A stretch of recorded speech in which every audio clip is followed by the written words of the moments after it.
me seguem comigo a caminhar. Aleluia, aleluia, aleluia, aleluia, aleluia, aleluia. O Senhor esteja convosco. Ele está no meio de nós. Proclamação do Evangelho de Jesus Cristo segundo Lucas. Glória a vós, Senhor. Certo dia, Jesus estava rezando num lugar retirado, e os discípulos estavam com ele. Então Jesus perguntou-lhes: quem diz o povo que eu sou? Eles responderam: uns dizem que és João Batista, outros que és Elias, mas outros acham que és algum dos antigos profetas que ressuscitou. Mas Jesus perguntou: e vós, quem dizeis que eu sou? Pedro respondeu: o Cristo de Deus. Mas Jesus proibiu-lhes severamente que contassem isso a alguém. E acrescentou: o Filho do Homem deve sofrer muito, ser rejeitado pelos anciãos, pelos sumos sacerdotes e doutores da lei, deve ser morto e ressuscitar no terceiro dia. Depois Jesus disse a todos: se alguém me quer seguir, renuncie a si mesmo, tome sua cruz cada dia e siga-me. Pois quem quiser salvar a sua vida vai perdê-la, e quem perder a sua vida por causa de mim, esse a salvará. Palavra da salvação. Glória a vós, Senhor. Aleluia, aleluia, aleluia, aleluia, aleluia, aleluia.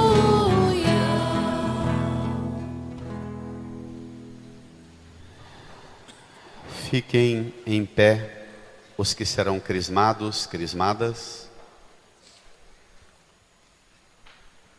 Caro Dom Levi, nossa comunidade, feito o caminho de preparação, pede ao Senhor, pelos lábios e pela boca da igreja, que hoje consagre com o dom do crisma esses irmãos e irmãs que se prepararam.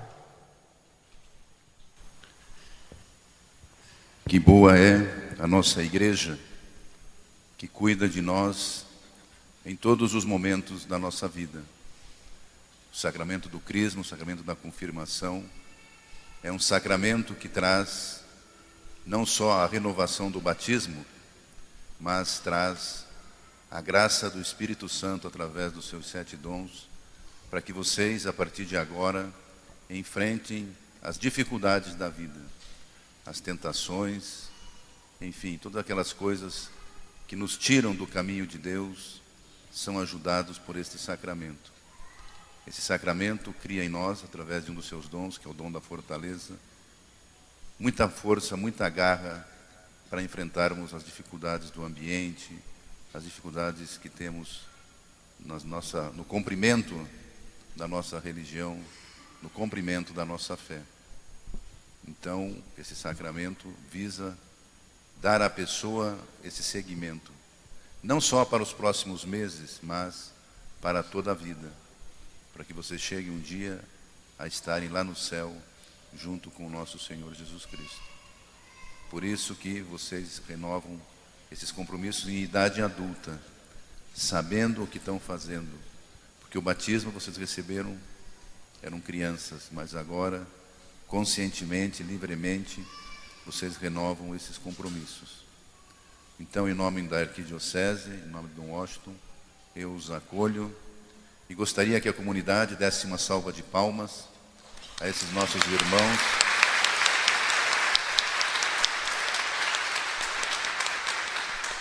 que vão receber o sacramento daqui a pouco. Podem sentar-se. O Evangelho de hoje nos traz um aspecto muito importante da vida de nosso Senhor Jesus Cristo, que Ele também se preocupava com o que os outros pensavam dele. Com certeza, Ele queria saber disso para melhorar a sua pregação, para formar melhor as pessoas que estavam então ao seu lado. E é por isso que Ele pergunta aos apóstolos, aquela multidão que estava ao seu redor, o que dizem as pessoas a seu respeito.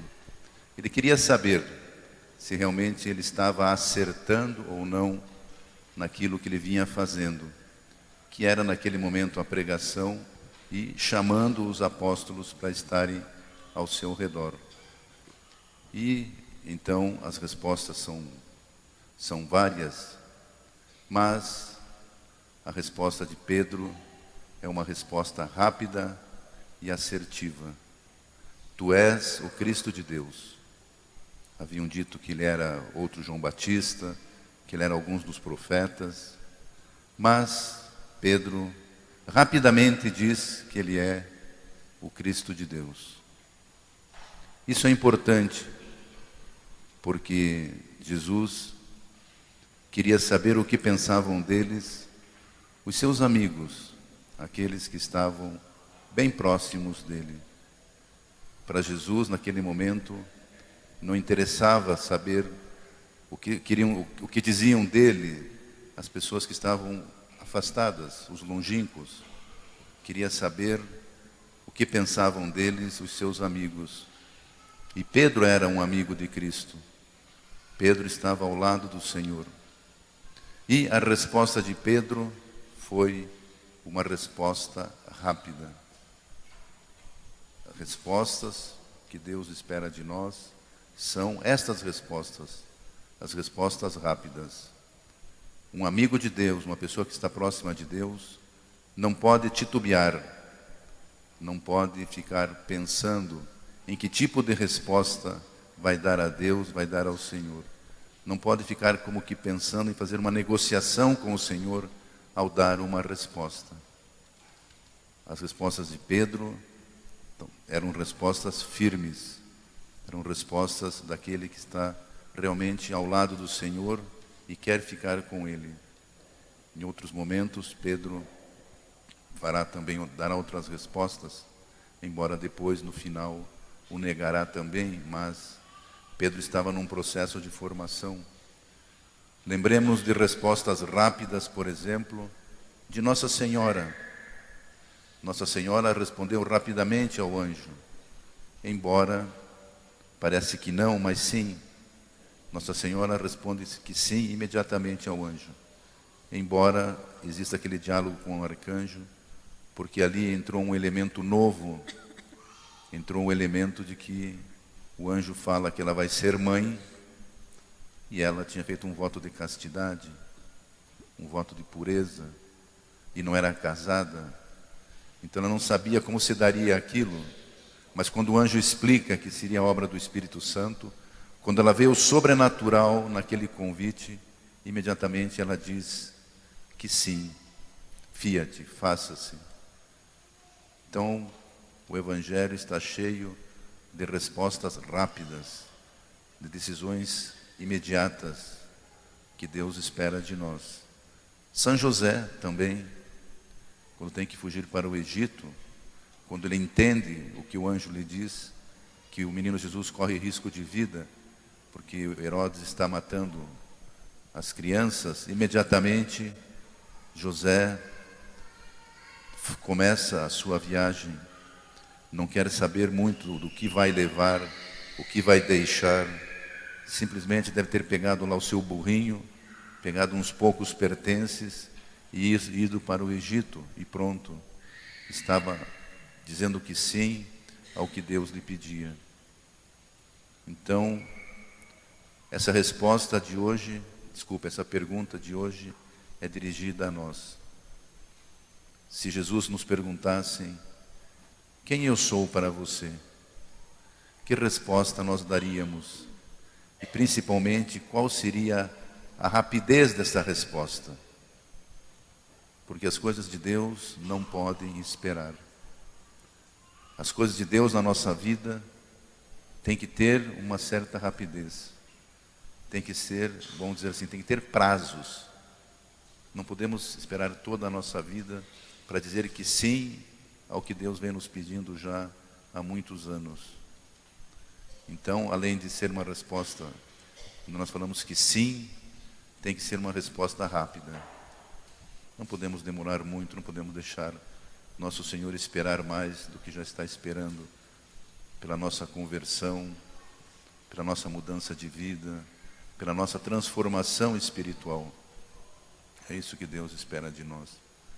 Pedro estava no processo de transformação espiritual. Por isso que ele responde aquilo que Cristo quer. Aquilo que Cristo queria ouvir, Pedro responde, porque estava sendo formado por nosso Senhor. Aos crismandos, vocês tiveram aulas, encontros, conversas com os catequistas, conversas com o padre, tiveram a confissão. Então, gostaria somente de me deter um pouquinho na questão da perseverança. Isso é um assunto recorrente que nós, os bispos, sempre falamos na crisma. Que a crisma não é uma formatura. Infelizmente, muita gente acha que é uma formatura. E que depois de receberem esse sacramento, somem da igreja. Desaparece. Como que pensando assim, bom, agora já estou batizado, já fiz a primeira Eucaristia, já confessei e comunguei algumas vezes, agora recebi o crisma, então pronto. Vou guardar a minha lembrancinha bem guardada lá em casa e vou usá-la quando for para casar, porque precisa, né? Então eu tenho a lembrancinha. Mas não é assim. O crisma, como eu falei na apresentação de vocês, é algo que se inicia a partir de agora. Ou seja, o crisma é para ser vivido a partir de agora. Vocês iniciam uma nova vida com esse sacramento, ajudando-os a cumprir com a vontade de Deus, dando forças para que vocês suportem as tentações, as dificuldades, tudo aquilo que diz respeito à vida espiritual, vocês terão a ajuda de Deus por causa desse sacramento. Então não é ponto final, pelo contrário, é um ponto de saída, onde vocês vão viver a graça de Deus através dos dons do Espírito Santo. Então, perseverança. Eu acho que a perseverança deveria ser um dos dons do Espírito Santo, não é? Mas ele está lá juntinho com a fortaleza. Porque perseverar sempre exige um pouquinho de esforço. Não é fácil perseverar. A preguiça está aí, as tentações estão aí, as tentações do mundo, os convites, as sugestões mundanas sempre nos puxam para baixo. Como eu falei, esse crisma, o sacramento da confirmação, nos eleva, nos puxa para Deus. Então, perseverar. E me parece que a melhor perseverança justamente é a coerência cristã, que se manifesta em assistir à missa dominical, em conhecer o Evangelho, em dar testemunho de vida cristã aonde vocês estão. Se você estuda com os teus colegas de estudo, se você trabalha com os colegas de trabalho, se você tem a tua família e a família preocupa, então dá lá na família testemunho cristão. Enfim, em primeiro lugar, essa perseverança no testemunho cristão. E depois também, essa perseverança pode se dar também ajudando aqui na paróquia. Hoje na igreja nós temos muito trabalho.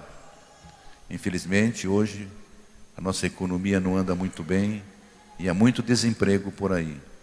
Mas na igreja não há. Porque nós evangelizamos, porque nós somos missionários e esse trabalho é infinito. Sempre há trabalho na igreja, como catequistas, na liturgia, nas pastorais sociais, nos movimentos.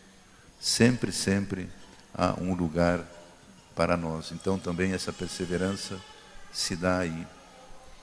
E depois, não esquecer a ação do Espírito Santo na alma de vocês através desse sacramento. O Espírito Santo que é o santificador. O Espírito Santo anunciado por nosso Senhor Jesus Cristo. Quando ele falou, eu vou para junto do Pai, mas vou deixar aqui entre vocês o Espírito Santo Paráclito, o santificador.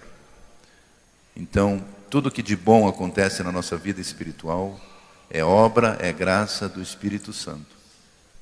E eu até digo o seguinte, o fato de vocês estarem aqui hoje, recebendo esse sacramento, é o Espírito Santo que tocou o coração de vocês através do dom da piedade, e vocês, em oração, falaram assim, não, eu vou fazer o crisma, eu quero receber esse sacramento, porque assim estarei mais perto de Deus.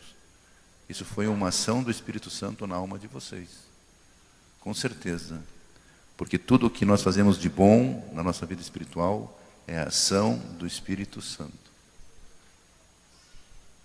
De repente, você tem vontade de cometer um pecado, seja ele qual for, sei lá, passar a mão em alguma coisa, roubar, mesmo que seja um pequeno objeto. Mas, de repente, você pensa assim, mas puxa vida, roubar é pecado.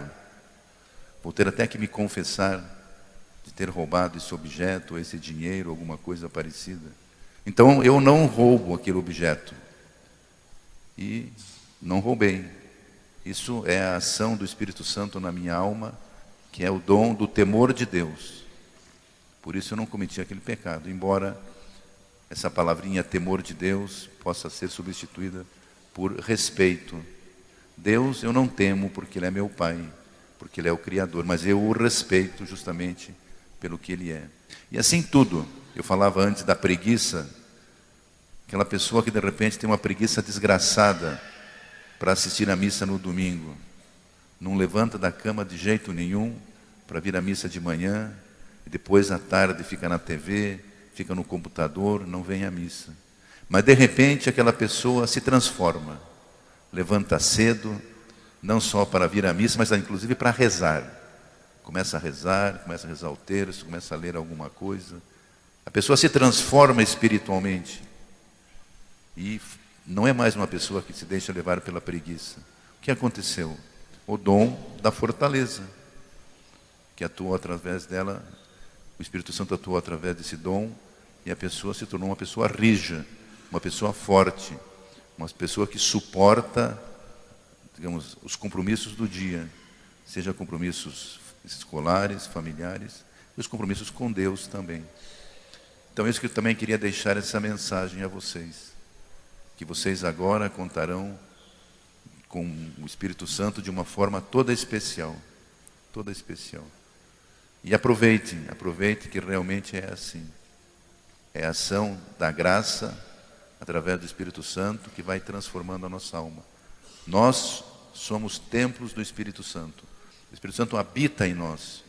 Isso foi dito por São Paulo, mas de uma forma até mais prática. Se nós quisermos saber como atua o Espírito Santo em nós, vocês leiam os Atos dos Apóstolos, que muita gente chama do Evangelho do Espírito Santo, porque lá aparece de uma forma bem prática, bem concreta, como o Espírito Santo vai ajudando os apóstolos e os primeiros cristãos. Gostaria de me dirigir aos padrinhos, poderiam ficar em pé, os padrinhos, as madrinhas, somente para dizer a vocês que também vocês assumem uma responsabilidade com os afilhados, com as afilhadas, porque hoje a igreja é como se estivesse entregando a vocês essas pessoas, esses adolescentes, esses jovens, e falando, olha, cuida deles também. A igreja os ajudou, a igreja os formou, mas vocês também têm uma responsabilidade especial na formação deles. E principalmente procurem antecipar-se aos problemas. Muitas vezes a gente vê um padrinho, uma madrinha, meu afilhado se perdeu, meu afilhado fez isso, meu afilhado foi para o caminho das drogas, meu afilhado agora é alcoólatra. Mas porque a pessoa deixou que as coisas acontecessem e quando fez uma atuação foi já tarde demais. Então, sejam amigos dos afilhados, das afilhadas, procurem conversar com eles, trocar ideias, saber o que está acontecendo. Eu sempre coloco como exemplo, para um padrinho e para uma madrinha, a questão do namoro, que é um tema muito especial e que os padrinhos e as madrinhas podem entrar nesse terreno. Perguntar se está namorando, se não está namorando, como é que namora, se é um namoro cristão ou não, se é um namoro onde se pensa em casar, ou se é um namoro divertimento. Então, é um tema muito bom. Outro tema bom é o tema do futuro, do teu afilhado, da tua afilhada, se ele estuda, se não estuda. Enfim, temas para discutir com eles, para falar com eles, não faltam. E, de repente, puxar a orelha deles, né? Dar um puxão de orelha, se eles não estão se portando bem, se eles não estão agindo de acordo com a nossa fé, com a moral cristã. Tá bom? Muito obrigado, podem sentar-se. Eu falava no início que Deus é bom, Deus nos dá a graça, nos dá o Espírito Santo e também nos dá Nossa Senhora. Temos na igreja este grande auxílio, essa grande intercessora que é Maria, nossa mãe. Ela não é autora da graça, diferente do Espírito Santo, que é o autor da graça. Nossa Senhora é intercessora. A graça vem através dela, ela não gera a graça. Mas nós, em todo momento, podemos pedir o seu auxílio, nós, em todo momento, podemos pedir a sua ajuda. E ela vem mesmo, porque ela é mãe, não nos deixa sós. Então, não só para os crismandos, que hoje vão receber esse sacramento, mas para todos nós, lembrarmos sempre de Maria. Quem anda com Nossa Senhora sempre está no bom caminho. Quem faz de Nossa Senhora uma espécie de sócia, faz uma sociedade com Maria, sempre consegue com que as coisas vão bem. Faça na tua vida um teste, faça na tua vida alguma coisa e coloque Nossa Senhora ali no meio, como intercessora, você vai ver que as coisas sempre irão bem. Então, coloquemos Nossa Senhora na nossa vida, assim seja.